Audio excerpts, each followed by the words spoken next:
how to actually, am I stupid? That's a C, bro. Okay. How to actually get jacked. Actually, I'm not gonna waste your time. You already know way too much. You could be the coach for Mr. Olympia. You already know way too much in terms of just pure knowledge. But I'm here to give you today the reality when you're actually on the ground. We all know the buzzwords, progressive overload, mind, blah, blah, blah. How about when you're the reality when you're actually on the ground? What's gonna be the actual things we need to do to stay consistent with our stupid brains? We need something that's simple and just like works. I don't have to think about it, you know what I mean? This is what we got. Here's a jump scare, a word we all know. Progressive overload. We've all heard this word a billion times. We've heard it from everyone. We know this is what we need to do to build muscle, to build strength, to make progress in the gym. Adam, why are you telling me this? Because it's one thing to know it from a theoretical standpoint, but it's another thing to understand the gritty reality of like what protocols do I need to be in place to actually successfully implement this. Each one is gonna get more groundbreaking. Tracking like a maniac. Do you know what this is right here? Mind frame. This is like 5 years of workouts tracked. Every single workout, every single set. Why do I need to do that? Can't I just go into the gym and just do my thing and just go out and like, no. Your body does not want to grow. It does not want to get stronger. It does not want to build muscle. That takes so much resources for the body that it's like, I will not do that unless I literally have to. Unless I'm getting attacked by a bear. All my muscular capacity I need out of necessity to repair it. If I'm just going in the gym willy-nilly, I'm like, oh, I don't actually know if anything I'm doing is working. I have no idea. If I'm just doing the exercise, I'm not counting every day, I'm doing the exercises over and over and over. For all I know, I'm getting weaker every day. Last pull day, I did 6 reps with 100 pounds on a certain exercise. And the next day, I did even less. If I wasn't tracking, I wouldn't have even noticed that. In my head, I'm like, oh, I've been going to the gym, I'm getting muscles, I'm getting stronger, things are getting better. In reality, you got weaker. But since I'm tracking, I see this, that, oh, wait, I did 6 last time. This time I did 5. Now I can say like, okay, where's my thing, bro? I can ask, why? Then I can go like, okay, maybe I'm not sleeping enough. I'm not getting enough food, I'm not getting enough protein. I can try fixing that. Maybe need more rest between sets or rest between exercise days. So I can troubleshoot these one by one and I can diagnose why I wasn't progressing.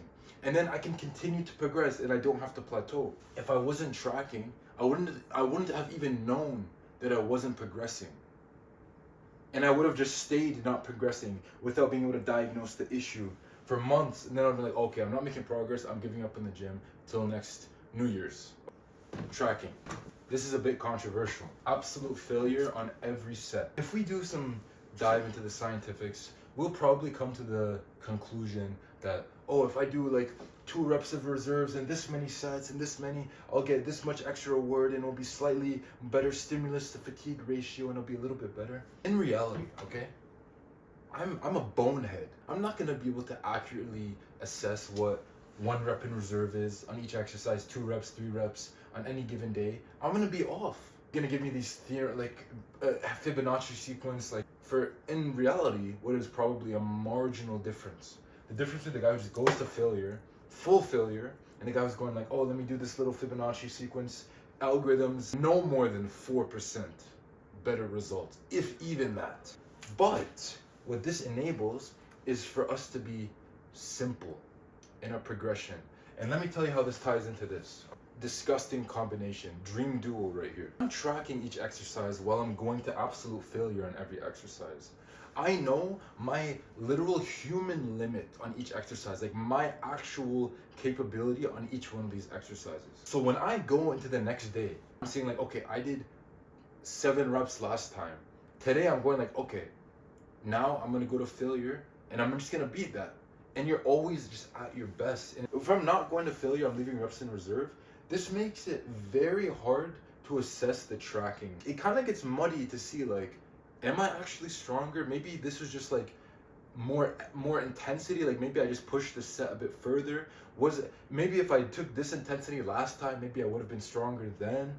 The only way to know if you're actually getting stronger, and even though I see strength, we're not even looking for strength, we're looking for muscles, right? But this is this is what it is. We're looking at performance of our sets. We're doing sets with weights and we have to increase those weights. But when I'm just going all out, it makes it super simple to say like, okay, last time I did 5, that's my complete max. This time I'm doing 6, and that's my complete max. Next time I do 7, 8, 9, 10, and then I increase the weight. You want me to go and like calculate like the reps in reserve and mesocycles and all this stuff? Like, simple. The problem is no one can stay consistent because they're getting overwhelmed, and it's also not working. This is simple and it works. This is the reality of like humans. Like, it's simple, it makes sense, it's measurable, and it's repeatable. I'm saying words at this. What also ties into this formula? Focused workouts. In my opinion, the success of a workout session in terms of progressively overloading and beating your previous numbers, it is partly predetermined, meaning like your sleep, your eating, your previous workouts, the preparation that's like behind you, and as well, it's partly execution in the moment. Maybe I am stronger than last time, but if I'm fully out of it mentally, like I'm just not focused.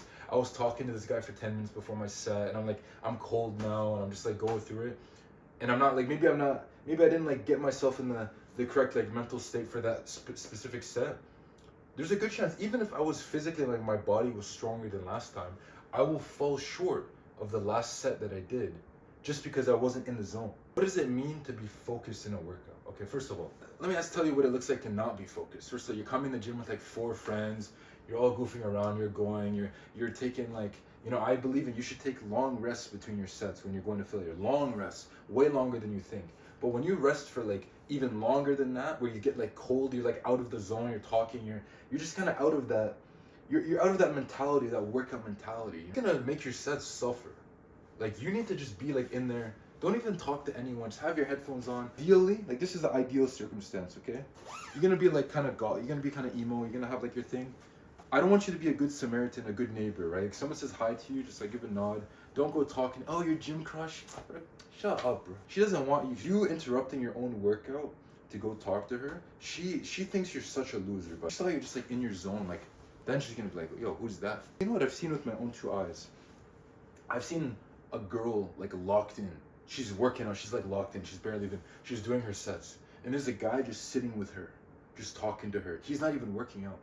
I'm like, bro, like, you're worse than him. Focus workouts, you're in there each set. You're not on your phone between sets. Do not be on your phone between sets.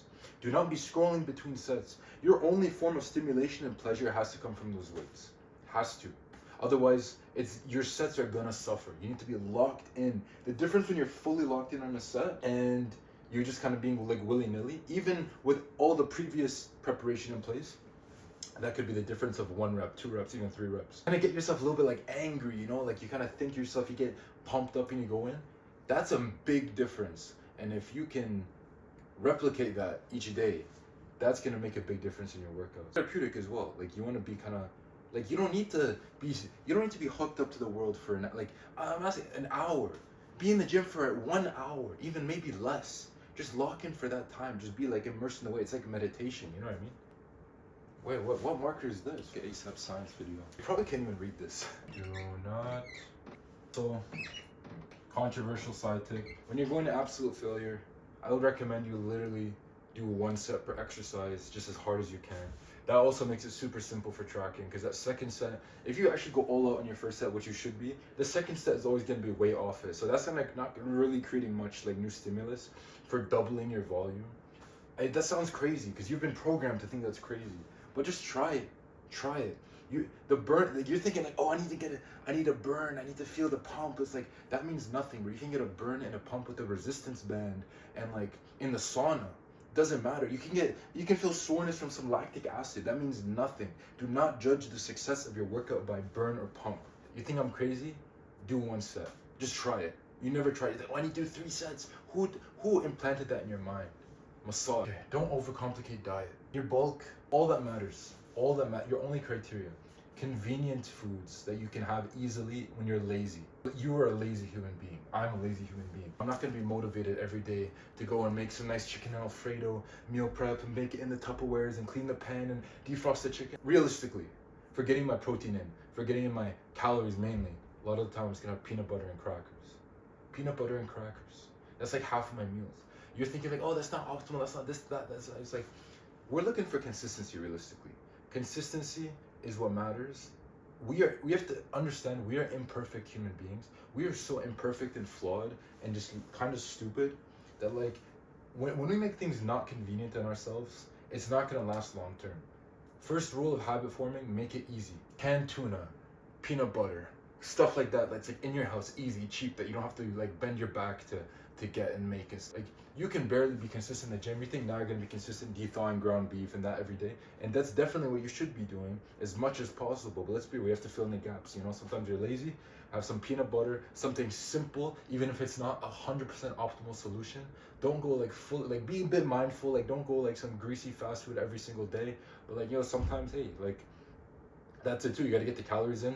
A lot of us have high metabolisms. Like you kind of have to like eat some grimy food for things to happen. That's is what it is, you know. Like we don't really care about we care about health, but realistically, like sometimes you have to be very singular in a goal. That's all I want to show you today.